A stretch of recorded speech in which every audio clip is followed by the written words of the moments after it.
Okay. Hi, Farah. Hi. Hi. Yeah, I'm Nicolette. I'm the creator for the podcast. Your wordless. Read that again. Juxtaposition of your very soul. So, I'd like to say good morning, good afternoon, or good night. Good evening for Good me. evening. Right. Okay. Which part of the It's world? 6 p.m. I'm in Dubai, so it's Du- 6 p.m. for me. Dubai. Okay. I've Yeah. never been to Dubai. Well, and I've never Also, been to Malaysia, so we're going to have to figure we're that gonna one have to out. swap one of these days. Yeah, exactly. Yeah. Okay, so I'm just gonna read a little bit of introduction for you. Sure. Yeah, so today we're joined by Farah Flisher. Is that correct? That is correct. Okay, Yeah. an avid baker and yogi with a career in the banking industry. She is of Parsi origin. I Yeah. think that's Persian, right? Yeah, that is right. Yes, that is right. Was born Yeah. in London, raised in North India, educated at a Catholic convent where I also went during my high school, in a Right. historic Muslim city surrounded by Hindu mythology. Wow, if I had to count that, that's like one, two, three, four, five, six different cultures. Cultures all Yeah, rolled into one yeah. person. Yeah. So, Can you tell us? Can we maybe unpack that one by one? What are sure. those? Yeah. So I think let's start with the Parsi, as you rightly said, we're Persian by origin. The religion Zoroastrianism, for your listeners that are familiar with it. Malaysia has quite a big Parsi community, I believe. Yeah, I've heard I've for them. got family that lives there, so I know there is a community there. So we're sort of come from ancient Persia before it was referred to as Iran. And Mm. when Persia was invaded, a group of the Zoroastrians fled from a port called Pars. So they're called Parsis. People came from Pars and they went to India to seek asylum. So Parsis are the group of Zoroastrians who come from India. So my mother's family is from India. My father's family, a couple of generations back, were from India, and then he was actually born in South Africa. So we've got a little bit of a mix there. Though both are Parsis. And then they met in India. My father was living in London at the time. He was working there. So my mother, when they got married, moved to London, and I was born in London, and I was being brought up in a Parsi home. Mm. When I was 4 years old, my mother took me to see my maternal grandmother, who lived in northern India, where my mother's from.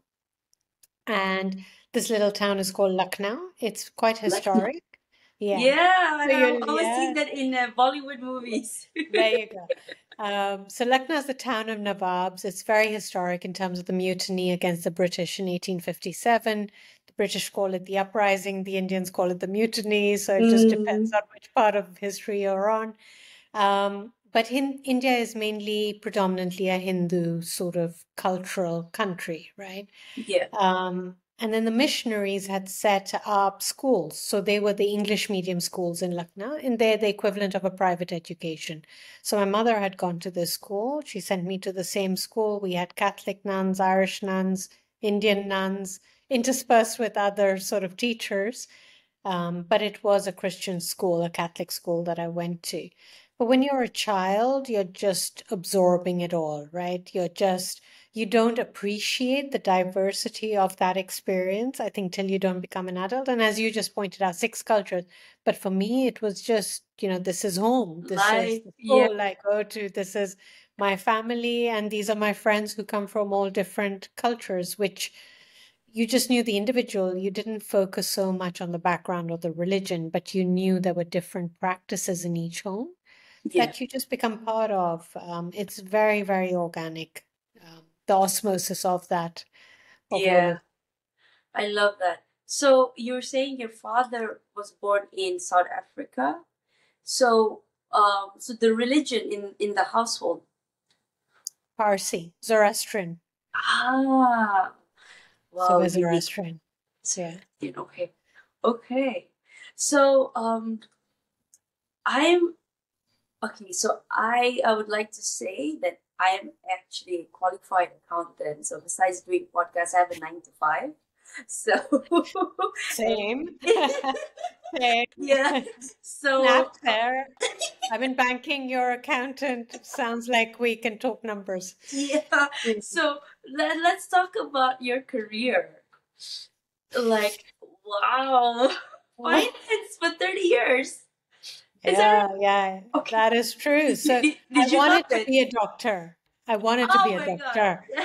Yeah. Growing up in India, the choices of careers were, Engineers, doctors. Oh, I don't you've know. got it, Was architect. lawyer a big thing in India? Yes, lawyer was, but there's like a hierarchy, right? Hierarchy, yeah. Doctor right at the top, then maybe Yeah. engineer. It was so funny. Yesterday, someone said to me, an Indian comedian, her son came home from school and said, Mom, they were asking my pronouns at school.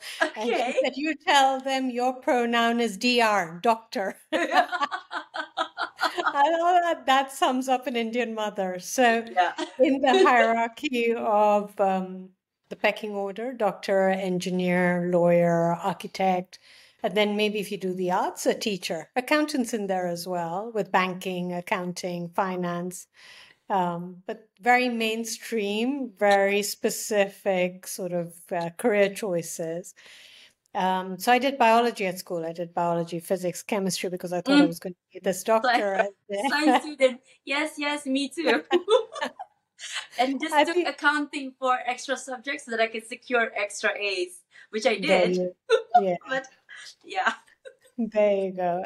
And then when I was 18, I was still in India, right? And I had to figure out the passport situation because India and in UK didn't have like a dual nationality agreement. So I Ah, didn't want to surrender my British passport. So I of left course. India to go back. UK. Yeah, that's like a no-brainer. Like there's no choice there, right? So I went back to the UK. Was that loud? Yeah, Okay. it's fine. Completely normal. I love that. Um, and I went back to the UK and I thought, okay, I'm going to become a doctor. But my parents had not been in the country paying taxes. So there were no student grants or loans or concessions. And my mom couldn't afford to pay the fees, the uni fees for a doctor. And it would have been a long, sort of drawn out degree slash internship. So I started working. I worked in a shoe shop. I worked in a hospital. Through the network, found a job in a bank as a trainee, literally filing, sitting with people, learning lunch orders, that kind of stuff. And I've built my career from there. 30 years later, I'm still in banking. And yeah, here we Wow. are. Wow. May I know which department? So I'm sort of first line of defense. So it would be, we call it business management or business governance, those kind of CO function, if you Ah, think of it as the CO function. so fantastic. And and okay. I read from your profile you have two kids, right? Two sons I do. and Son and a daughter. son and a daughter. Okay, so did they follow in your footsteps? No, they're And still studying. They're still studying. ah, okay, Yeah. okay. Any signs, any clues that they're gonna be joining the I banking don't think so. I don't think so. or They've chosen different subjects and different, I think interest? different paths. Yeah, different Mm, interests. yeah. Well, I think that's okay because to be honest, I my father is also a he he's in the oil palm industry.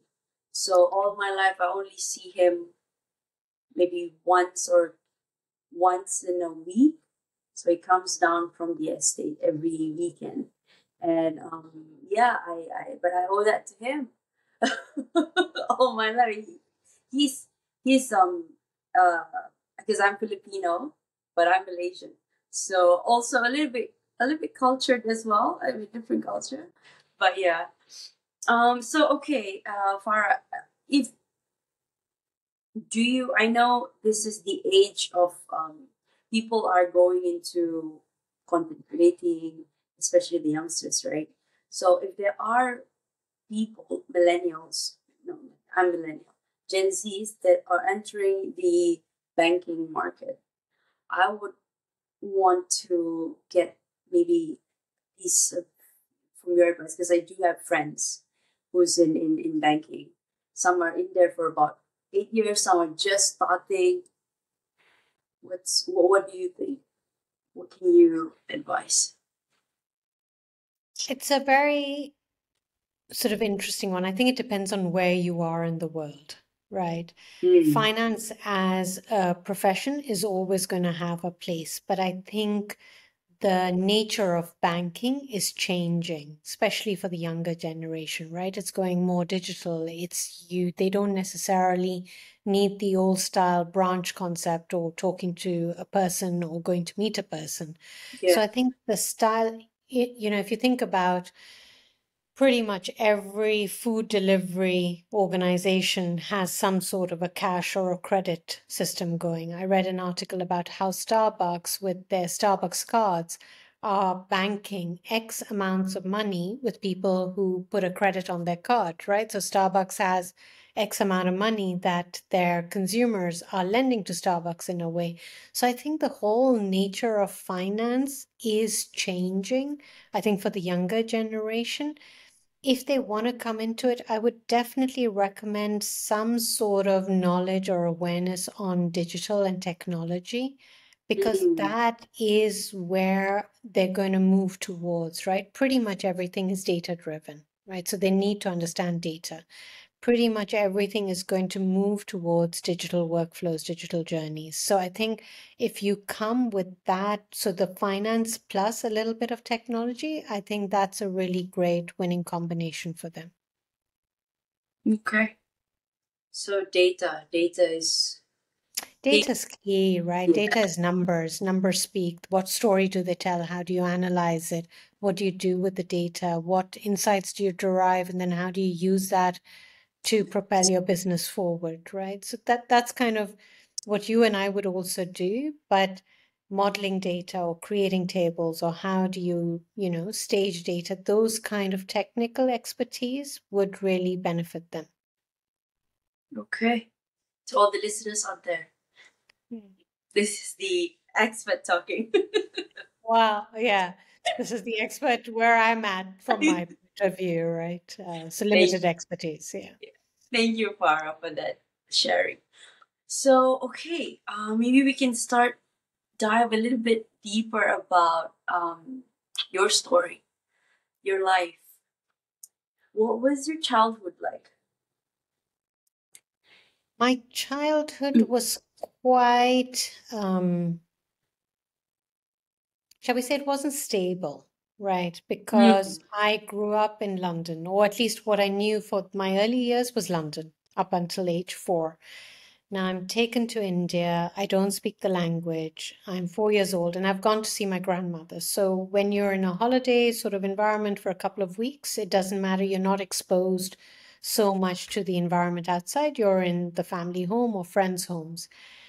Then, through a series of circumstances, my mom decided to stay. And that wasn't perhaps presented to me. And I don't think she perhaps knew that she would end up staying, but the time period that we were there kept getting extended.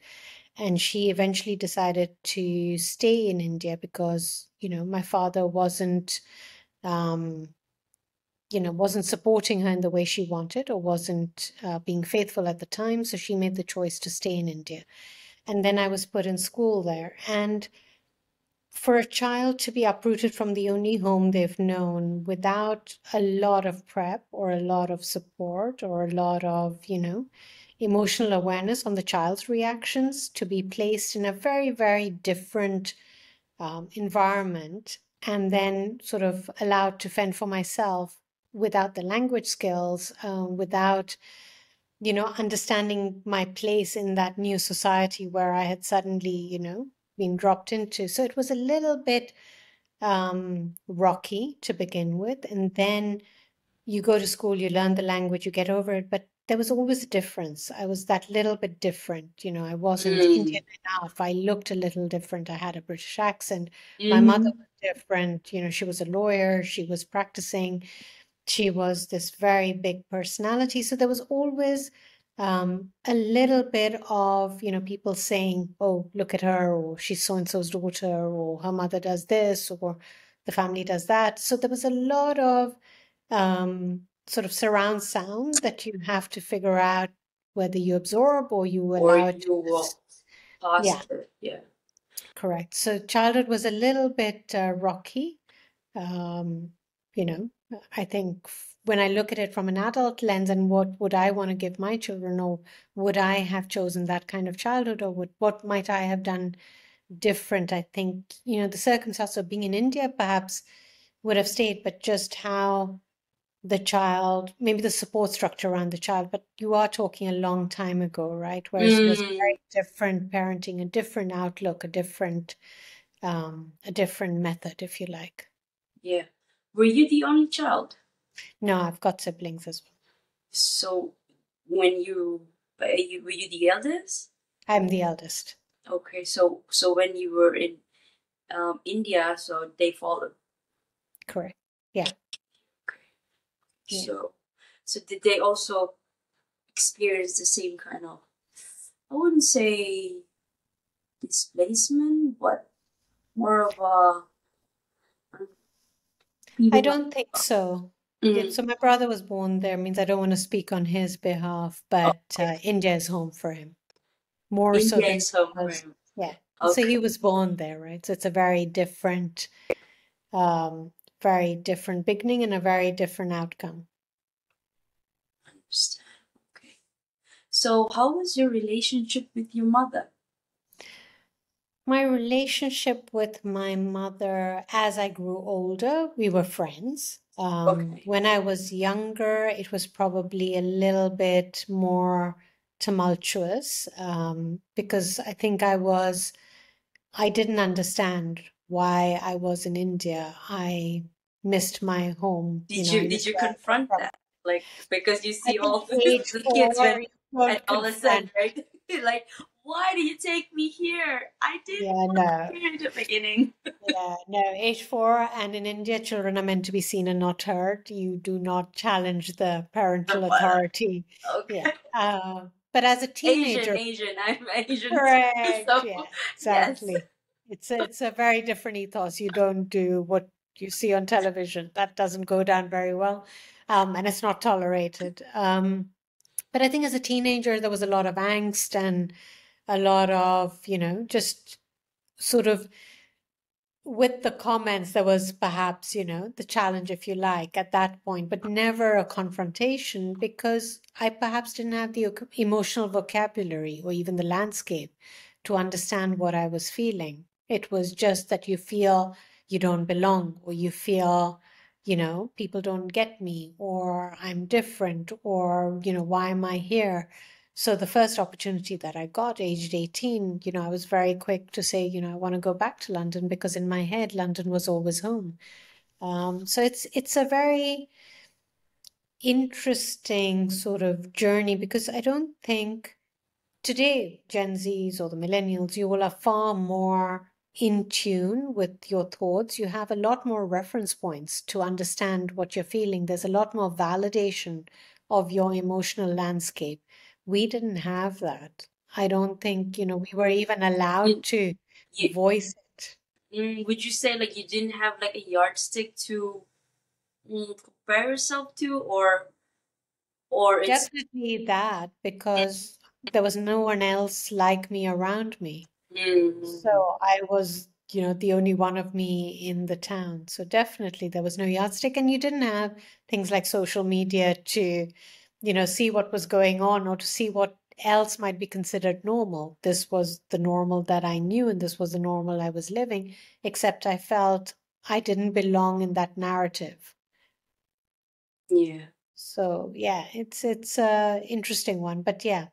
But mom and I were good, like, and especially as I grew older, um, she was a very fun-loving person, and she was the life and soul of every party. So we became friends, and then when I had my daughter, it was lovely to see her with my daughter, and it's kind of the completion of a cycle. So Cycle. definitely, yeah, Full circle. full circle for sure, for sure. So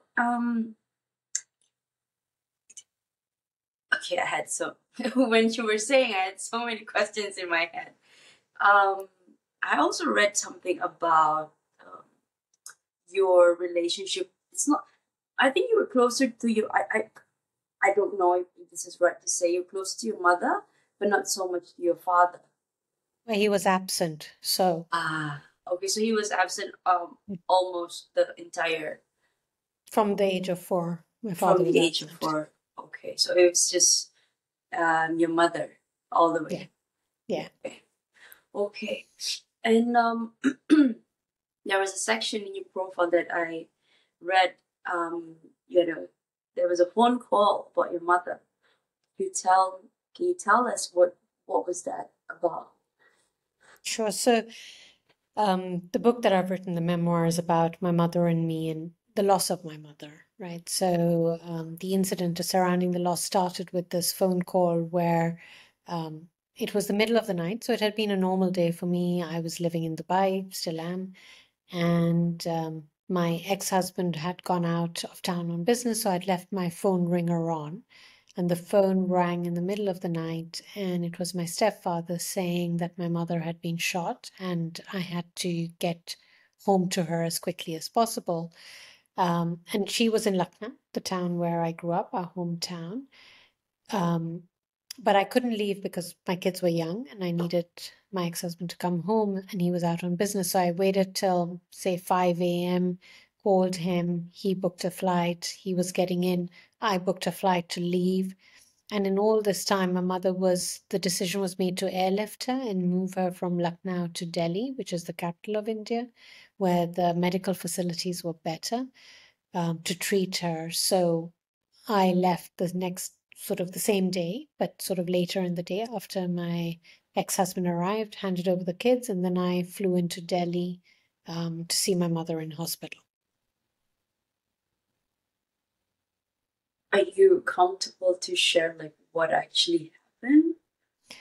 The So incident, I write about it in the book, which definitely I right? hope your listeners will read Yeah, and, yeah. get to see the detail, but it was more a case of being in the wrong place at the wrong time. And she stood up for what she believed in, regardless of her personal safety, right? And the repercussions were um, the loss of life eventually. So she was shot, she was in hospital for 25 days, and then she eventually passed away from her internal bleeding.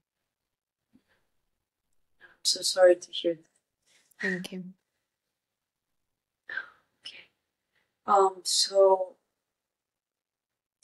uh, how can you share with us how did you overcome that stage of grief? So I think the stage grief, it's everyone will experience it differently.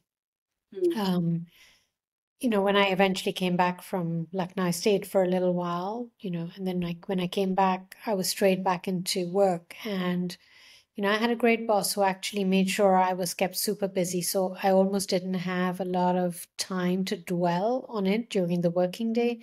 And then when you come home from work, you've got the kids. But it was like this little veil of sadness or this, you're sort of oops. embraced or you're enveloped in a little bit of grief throughout the day. Like it doesn't shift, it doesn't move. And then you've got to find ways to handle the grief Hello. and deal with it. And I went for counseling and I went for meditation. I did a lot of yoga, and yoga became a very powerful tool for me to help me control my mind and my thoughts and just find strength in my body, but strength in my mind. Um, One of the other things that I did was a lot of baking. So I'd always done food and cooked, but baking for me is creative. Like I go into the kitchen to create. I don't think of what I want to eat, but it's what I Mm, want to mm. create to share. So it's not that I crave a brownie. It's like I feel like making brownies for the other people to eat. Yeah, And normally the cook doesn't eat, they don't eat their own food. yeah, it's not that I don't. I do. I have a bit of a sweet tooth, but I'll have a bite and then share Yeah. the rest out. But yeah, baking became a big part of what I was doing. And it was more just the creative. And they say when you work with your hands, there are nerve endings in your hands that send the senses, send you sensory signals to help soothe the mind. They say anything creative, whether you're gardening, doing embroidery or painting or baking. So as long as you're working with your hands, they say it's therapeutic. So I think those were tools that helped me. So it was sort of a physical activity, it was a creative activity, it was finding ways to make sure my mind stayed balanced, but also passage of time. So they say time heals. I don't know if it so much heals as it allows you to talk about the same story, but from a place of reflection and not so much sadness the whole time. So my memories of mom now are the happy memories. The end is still the end, the way she went, but that doesn't define all of her. My memories of her are that full life that she led and that big personality that she had, and the way we used to laugh together or joke together. Those are my memories of her now. So, you mentioned that you've you've lived in Dubai, and your late mother, she was in Lucknow. Hmm. So, so at the time, did she ever come to Dubai Yeah, she to did to quite visit? often. Yeah, quite Okay, often. but did not live there with you. No, Okay, so she'd visit and then she'd come back to India. yeah. Okay. So I think yeah, there was a bit of a glitch just now, but I just wanted to dive deep into, like, were there times when, because when that happened, after you lost your mom, and during that period, were you already accepting of the fact that she might not make it, or were you optimistic that there would be miracles? I think probably more of the latter. I don't think, you might say, realistically, not very many people will survive a gunshot. Was it But to hit? Did it hit an internal organ? she was pretty damaged internally, Okay, right? Which is how okay, the bleeding occurred. okay. Um, but she survived for 25 days and her spirit was very strong. And yes, I did think she would survive.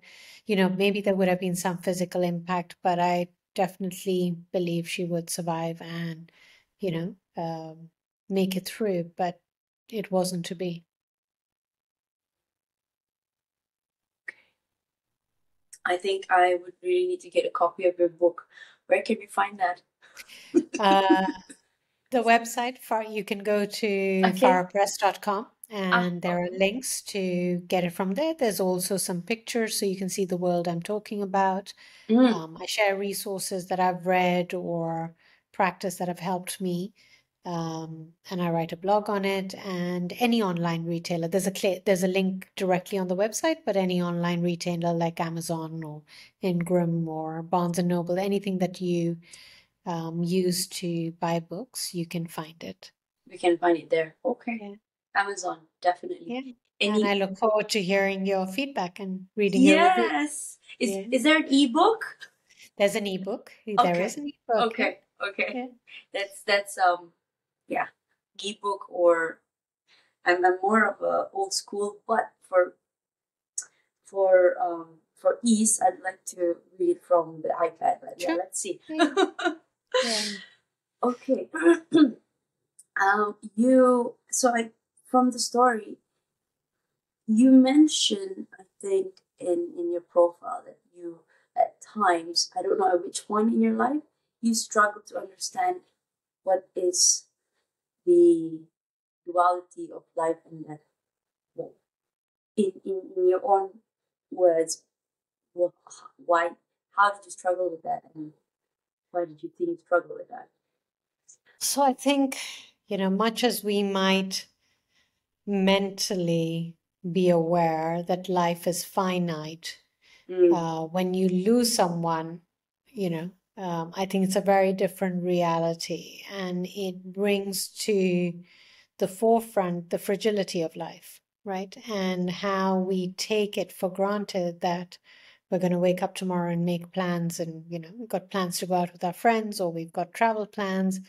but life is, not guaranteed, and there are no guarantees about how many days we have. So, we live these sort of lives moving through it as if, death is not part of it. But Yeah, with we know every it's start, it's yeah, coming, but maybe it's not my time yet. So yeah. I'm just gonna.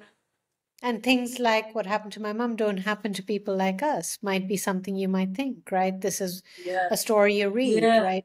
You pick up any newspaper, you log onto any news channel, there's stories of crime and hurtful things happening to people like you and me, but you don't think it's ever going to be you, right? So it's this whole sort of debate about life, about death, about the way we die. And my mother believed, she was very spiritual and she believed in life and rebirth. And she said, we choose our lives for the lessons we will learn.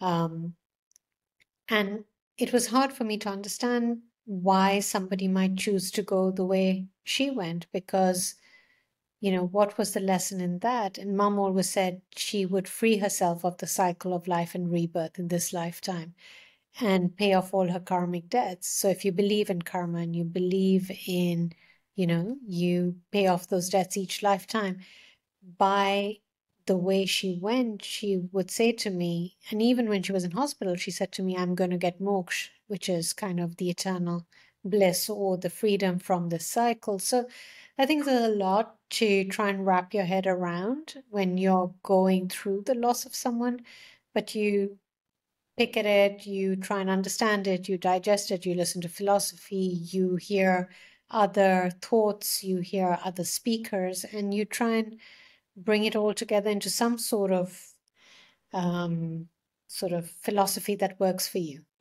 Everyone's going to be different, everyone's going to interpret it different, everyone's going to feel different and think different. But the fundamental truth is we all are born, and then at some point we are all going to leave. Um, that's just how it is. I know it sounds really depressing, and I really hope I'm not No, it's depressing no, your it's listeners. no, no, no, no. Yeah. Farah, this is the reason why I started the podcast, because Mm. people, some people internalize it, and I just want this platform to be the space for, okay, there's somebody else actually experiencing the same thing, and they are willing to share, just maybe not the whole story, just a little bit of their story. Say, okay, oh, I can resonate with her or him. That's good. I don't feel so alone or closed off. No. So that's the reason why I'm I'm picking into that story, which brings me to my next question. There is a quote. This quote is everywhere in your profile. We choose ourselves for we choose our lives for the lessons we will learn.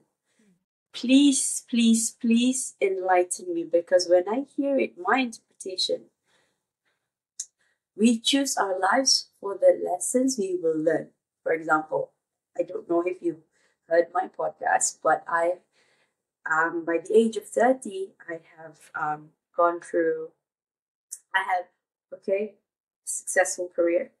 Okay. I would say, yeah, I think I worked my back off for that, and got the things I wanted, material things. You see, the younger me, um, the I got married and I got divorced all before 30.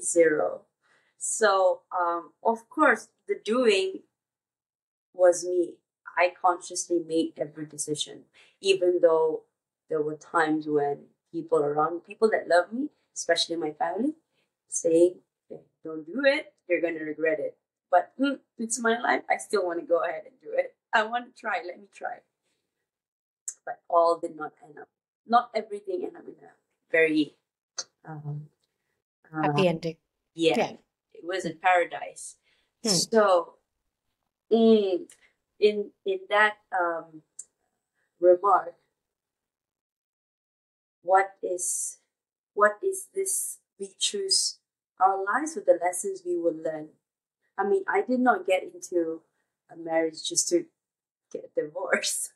I think nobody. None of us do, Yeah, right? I'm divorced as yeah. well, but But think of what you learned through that process. Like if I talk about myself, some of the things I've learned is my strength, my ability Mm. to withstand high levels of stress, self-sufficiency, financial independence, ability to care for my children, and ability to stand on my own 2 feet. The courage of my convictions, which sounds like you have as well. I've learned to trust my inner voice. If my inner voice is telling me something's wrong, like don't you try and intellectualize it that no, you're being paranoid or no, no, no. Yeah. But your inner voice is, tells you, and your body tells you way before your mind even figures things out. I've learned things about cars I did not know. Oh, really? Are you into cars too? No, so, before, if you do the whole, I'll do the dinner, you take the car Ah, for the yes. service kind of thing. But now, no, I'm No. doing the dinner and taking the And the car for the car. service. Yeah.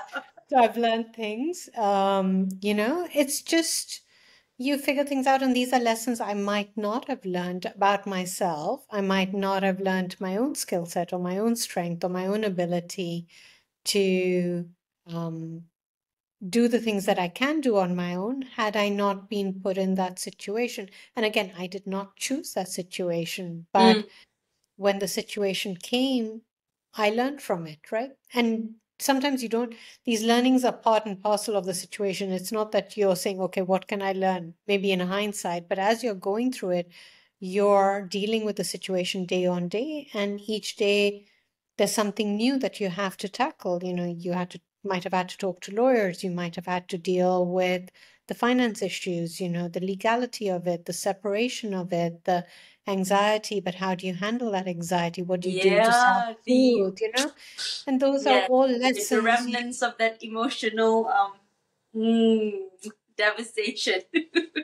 And, divorce is the loss of a relationship as well, right? Yes. Your partnership was an entity in its own right that Depending does on the reason, I think depending on the factor of the the divorce, because circumstances. Yeah. yeah, yeah, yeah, it can you can I would say you can end on a good term, or you can also end on not so good term. So again, I this remember, your yeah.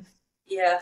Yeah, a friend of mine said to me, so either when things were working out, she said, either, my ex-husband, either you're looking for the outcome, you want a particular outcome and you'll do it any which way, or you want to maintain a really good relationship and then the outcome might be a compromise. So it depends on how people choose to go through the divorce. As you say, you can either keep it, end on good terms, or you just want to get to a particular outcome and it doesn't matter if you rupture relationships in the process, right?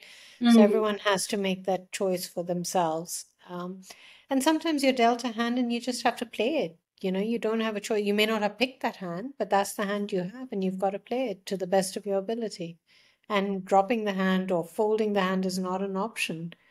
Um, so I think what mom was saying is if she believed in life and rebirth, she's saying before you come into the life, if you believe in soul families or life between lives where souls are, forming groups and saying, okay, what is it that my soul needs to learn in this life, right? So life Yeah. is, they say Or life is it's not random. if somebody could just give us that manual. but then but then we would mess up because we would expect, okay, oh, I'm going to, maybe this is, I don't know, this is just in my head. They give a manual, okay, scenario A, if you go this, you will not get divorced, or you'll only get married when you're about 35. Or if you go here, it's okay, this is the path you're gonna go. But some things are just, like the manual isn't there. And if we knew we might play a different hand, but the outcome might still be the same, Um, Yeah, so I just exactly. feel, It's like I, fate, but but you still have your own free will. yeah, But it's like, yeah, it's like a catch 22. Life right. is So when very you try interesting. wrap your Yeah. head around all of that, you're like, Yes, I as you love it. say, I love I love drowning myself in this perspective, like yeah. especially in 2020, 2021, because I got divorced in 2019. So lost, like, I felt like I lost myself. 2020, 2021, 2022, 2023 is the, I think, mid of last year to this year, then I started to, okay, I'm Nicolette again. Maybe it's time to get back to myself.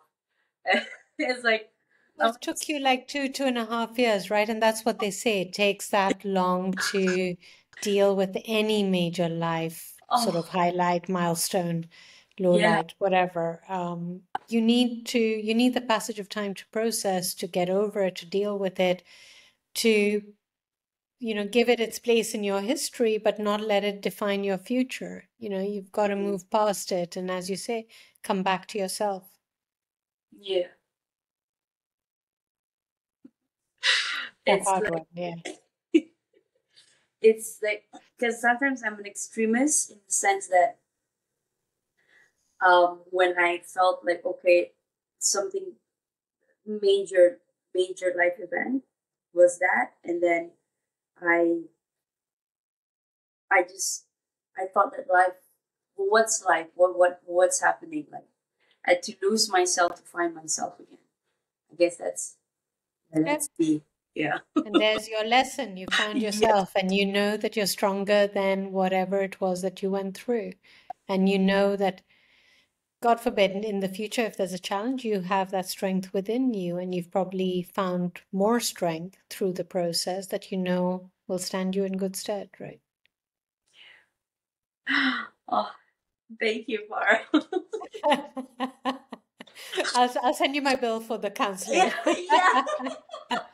This is why I love talking to people, because Mm. every time they talk, it gives me like a moment to ponder in my interview, and like, okay, this is another therapy, golden Mm. nugget, wisdom that I get from my guests. Yeah. Okay, so what would you say? Okay, I know our listeners, my listeners, and your listeners too. Yeah, they some of them are still debating whether they want to buy that one here an ebook. But if you could sum up something, what do you think would be the takeaway from that book? Well, at the heart of it, it's a story about a mother and a daughter, right? Which I think most of your listeners would be able to relate to. Maybe not daughter, but mother and child, right? It's the story of um, someone who encounters life challenges, finds a way to overcome it, and still retain the essence of who they are as a person. So it's a story of courage, it's a story of hope, it's a story of nobody out there is alone in their challenges. All of us face the challenges, right? Each of us gets a different version of a challenge, but we all get challenges. And you, through the journey, find your tools that will help you. Yoga, baking might be mine. It may be very different for other people, right? Um, but Photography, me yeah, podcasting. anything, right? It's creative, it's mind expanding. You're meeting people from around the world. Whatever gives you joy, you find your joy and your version and embrace it. And I really hope people enjoy the read. I've been told it's an easy read. I've been told people who've picked it up, have sat through and finished it. I've And been one told people, sitting. yeah, in one sitting. I've been told, keep the tissue box close by. Oh, Uh, but I hope your listeners enjoy it, and I'd love to hear their feedback and read their reviews. definitely. After our call, I would be going onto your website and checking which one to buy, ebook or Amazing. hardcover, Amazing. or even if they have it in Kinokuniya in KL, I probably will go there. Okay. I look forward to that. um, okay, I'd like to take my guests. I'd like to ask them one pivotal question that relates to the essence of my podcast. So, my podcast talks a lot about self worthiness and how we view ourselves. So, have you ever had the at any point in your life, any moment that you felt maybe not worthy of yourself, uh, for your family, for your work, or your kids, or just about anything. And have, if you have, how did you navigate through that? Interesting questions. I think self-worth, I'd probably reframe it as self-esteem, right? Um, because I feel that perhaps sums it up better for me, at least. So I think I would have said low self-esteem through my teens into my early youth because I didn't know where I fit in. You know, I didn't know where I belonged. I didn't know what I was capable of because, on the one hand, I wanted to be a doctor. And now I'm working with finance. I didn't know if that was a temporary job. Would I ever find my way back to medicine? I hadn't quite realized that the universe had pivoted me to finance because that was meant to be my path, right? I'd Mhm. always been good at maths, but I just didn't take it because the teacher was mean to me. So I said, okay, I'll take biology Yes, instead. yes. We Yeah. avoid that So, subject. yeah. So, you don't appreciate that all of that is trying to get you to where you're meant to go because you see it as obstacles, you see it as challenges. You think, okay, I'm not good enough to do medicine, or I'm not meant to do medicine, but that's what I wanted to do. Mhm. I came to London and it was hard. Age 18, I didn't have a lot of money. I had to work really, really hard. But the one thing that kept me going is my perseverance. I think I've got a strong will. I persevere. I work really hard. Um, there might be an occasion where you think, okay, I just want to hide under my duvet and not get out of bed today, but Yeah, yeah. that's never Yeah, how do you been. push yourself out of that? I don't know. I've never defaulted to that. Like I've never Mm. succumbed to that. The thought might be there, but I just get up and I keep going. And I kind of think if I move, like for me, motion, like I'm always active, especially if my mind is particularly troubled, I'm almost more more active. I'm like, okay, I need to go to the gym, then I need to come back and I need to bake a cake and I need to do something. And it's almost like distracting my mind, but also trying to process it while I'm on the move rather than sitting and dwelling on it. So if I Mhm. let whatever's troubling me go, it's sort of the solution presents itself in a way while I'm either exercising, while I'm not thinking about it, while I've gone for a walk, or while I'm, creating. So I think self-esteem was definitely low in my youth. And it's taken a while, and it's almost, I would say, even after the divorce, that I would say it's actually become the strongest because I know who I am. I'm not defined by my relationship to A my partner. ex-husband. Yeah. Um, Even my work, I don't define myself. It's something I do, it's something I'm good at, it's something that I enjoy doing, but that is not my essence, right? Who I am Mm. at Mm. my core is what defines me. And I know what I bring to the world. I know why I know myself a little bit better, which feeds into my sense of self, which feeds into my self-esteem, if you like. That's healthy. And you know what works for you, what doesn't work for you, which helps you navigate life a little bit easier, right? Because when in the back of your head you might have said, okay, I don't really enjoy that, but I feel obliged to go. Today I might sit back and say, well, actually, I don't enjoy it. Why will I want to put myself in that situation, which Mm. might lead to, just not a great evening out. And you value your time, you value yourself a little bit more to prioritize how you feel, what you feel, and you can give voice to the emotion. You can give voice to the thought. You have the emotional landscape to understand what's going on inside of you if you stop and pause, and why am I reacting like that, or why am I feeling like that, or what is the underlying emotion around here and how do I deal with it. So I think, yeah, so it took a while to build that self-esteem, but my only advice would be just keep moving through it. Find something, find an activity, a pursuit, a hobby, something that takes you out of that sense of, oh my God, what am I doing? Or why is this happening? Yeah, To like just, it's like I'm stuck. I don't think I'm yeah, moving anywhere, but I'm doing a lot of things. But seems like all my friends are moving ahead, but I'm not. But I'm doing a lot of things. I'm busy, or I can't sleep.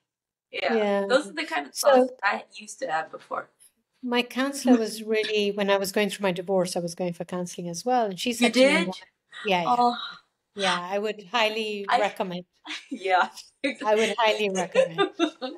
You need Therapy. that support. You need just someone to hold space for you, right? Mm, And yes. I remember at one point she said to me, "So far, if you were standing and you had someone who had all these hooks in you, what would you do? Would you be struggling and trying to move forward, or would you stand still?" And clearly, the answer is you would stand still because if you struggle, those hooks are going to tear pieces out of you, right? Yeah. So it's kind of like when you're in a sticky situation, just stand still for a sec, figure out what's going on, allow the stickiness to recede before you try and take a step forward, right? And it's not always, progress is not always forward momentum, right? So your Ooh, I like that. Progress is not always a forward move. forward momentum, right? Oh, yeah. So going to click Yeah. this up. So I just think, your friends have their own life story, right? And I've always believed if I have enough on my plate to fill my belly, I don't look at anyone else's plate. They could have whatever they have, but I know everyone has their own life story. So this is my journey, this is my path. Whatever's happening is you believe is for your higher good and is for you and your best interest and to bring out all your strengths to make you the best version of you. I kind of think that's all you can take because the minute you start comparing, it's a recipe for disaster. It's someone's always, and if you look at Instagram or social media, everyone's posting the happy pictures. No one's posting the No, not happy no, it pictures, was right? yeah. I was posting the rejection, Yeah. disappointment. And you see the success, but everyone's success, you see that sort of snapshot of achievement, but they're not, you're not necessarily seeing, and I'm sure everyone's had to work really hard to get there, right? And it's probably taken years and years of effort to get to that one spot of having achieved whatever they've achieved. So all of that is in the background and shouldn't be discounted. So, whilst you're doing that background work, if you're not able to post the achievement picture, know it's coming because that hard work will get you there. Um, but I really think, we all have our journeys to lead. There are so many similarities that we will all have challenges, maybe different. We will all encounter happiness. We'll all encounter grief. We'll all encounter, this idea of, am I good enough? Am I doing it right? Am I moving fast enough? Am I achieving? But we all have different life paths and different things to learn in this life. So I kind of think you're in your own lane. Just do you and let everyone else do themselves.